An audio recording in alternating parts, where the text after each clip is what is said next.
Just as an athlete does regular physical exercise to keep the body in shape, speakers and debaters do vocal exercises every day to keep their voices in shape and ready for peak performance on tournament Saturdays. I'm John Kerezy. I helped found the modern-day speech and debate program at Brecksville-Broadview Heights in 2008, and today I'm the coach at Revere High School. And I'm Dot Bailey. I founded the original speech and debate program at Brecksville High School.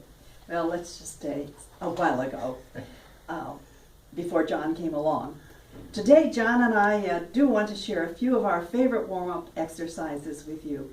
First, we want to remind you to start gently and easily with your warm-ups. Don't blow out your vocal cords or your voice by beginning with extremely loud or difficult speaking. Right. And remember that the purpose of the warm-up is to get ready for competition.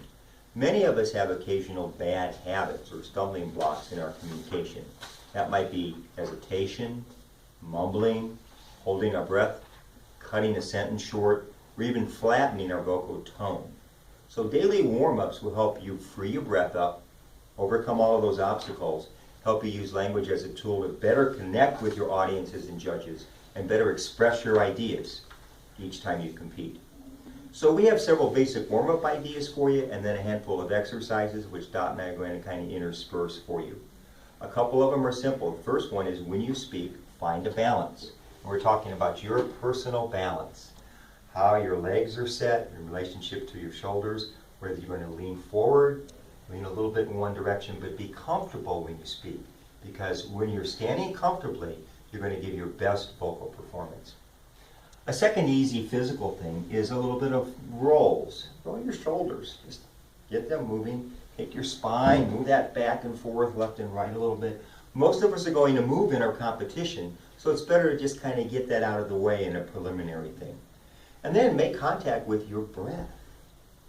Put your hands on your stomach. Blow your breath out in a strong, steady pace. And then breathe in. And do that a few times just to get your breath well under control when you practice. Your turn? Well, gestures.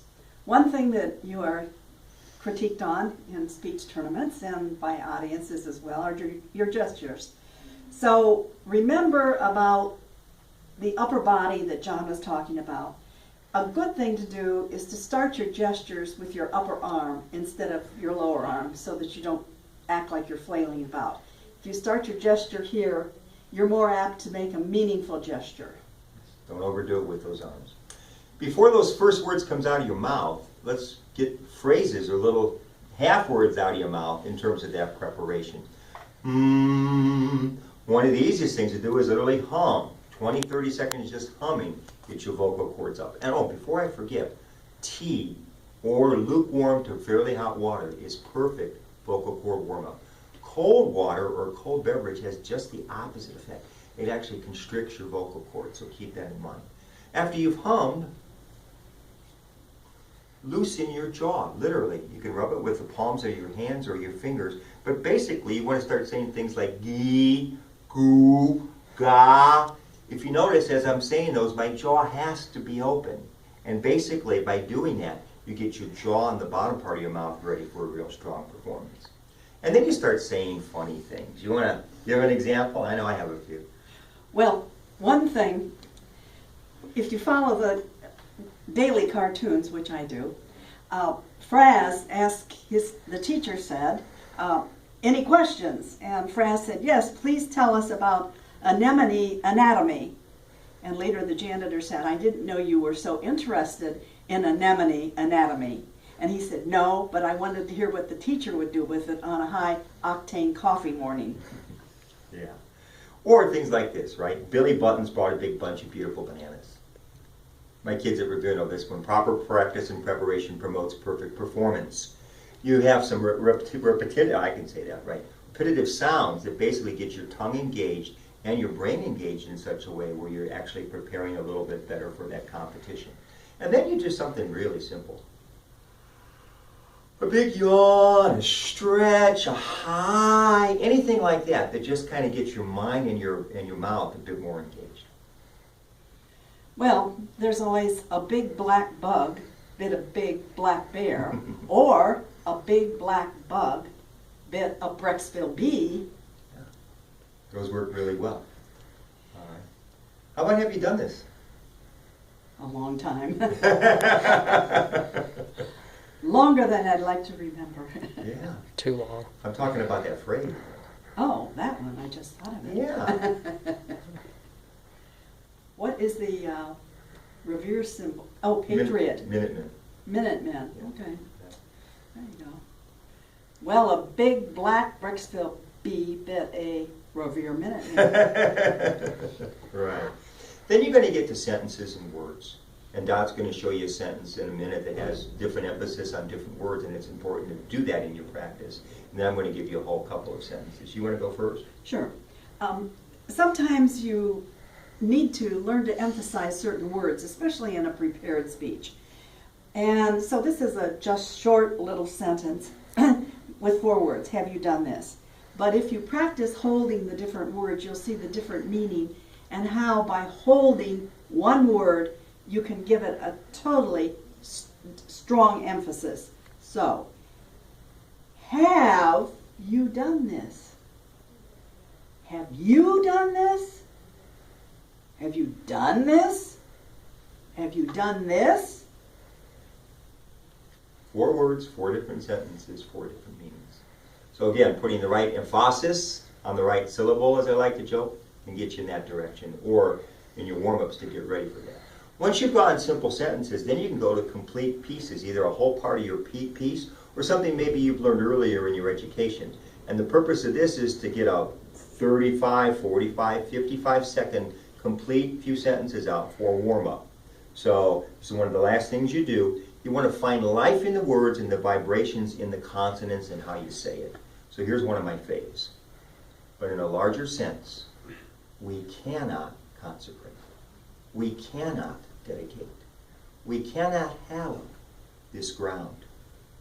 The brave men, living and dead, who struggled here, have consecrated it far above our poor power to add or detract. The world will little note nor long remember what we say here, but it can never forget what they did here. Of course, from the Gettysburg Address.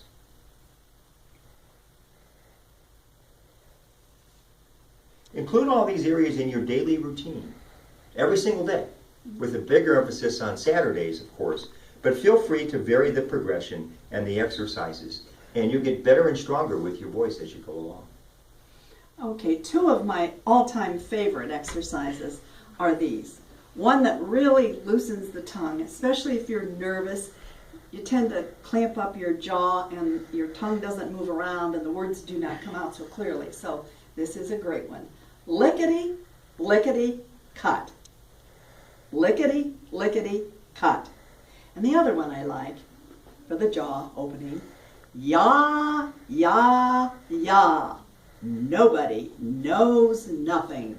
Ya, ya, ya. For Revere and Brecksville, we are going to give you the sheet that calls vocal warm-ups, and there's about 25 sentences on it, and they're kind of similar to ya, ya, ya. I've got one that says, eat each green pea, aim straight at the game. Ed said, get ready. They're done in a way to get those consonants and the harder consonants out of your way so that you're pretty prepared, again, for that actual round. Okay, and kind of a final warning is rate. When you're nervous, most people tend to speak quickly. So remember to slow down your rate. Majority of listeners or hearers do not think that rapidly, so have mercy on them. So remember, give words time to travel. If you think you're on time, you're probably fast. And if you think you're speaking slowly, chances are your rate's really good. So John and I want to point out to you that you can do some of these on the bus before the competition. And if you plan to rehearse your entire speech or presentation, that's excellent. We love to see students talking to the walls on tournament days, and that's a new thing. It wasn't that way when I was coaching. But warm up your voice first, and remember that your worst performance of the day should be to that wall